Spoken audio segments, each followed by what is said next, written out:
స్నానం చేసిన తర్వాత కొన్ని ముఖ్యమైన సూచనలు పాటించాలి. చాలామంది స్నానం చేసిన తర్వాత బకెట్‌లో మిగిలిపోయినటువంటి నీళ్లు కాళ్ళ మీద పోసుకుంటారు.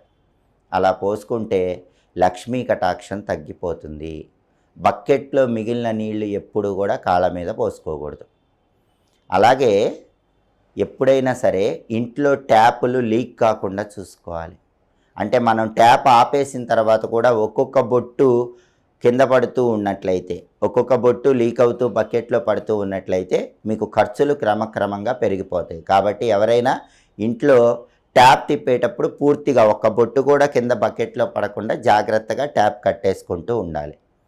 గోడలకి ఇంట్లో చీలికలు లేకుండా చూసుకోవాలి. ఇంట్లో గోడలకి చీలికలు వస్తున్నాయి అంటే అదృష్టలక్ష్మి అనుగ్రహం తగ్గిపోతుందని అర్థం.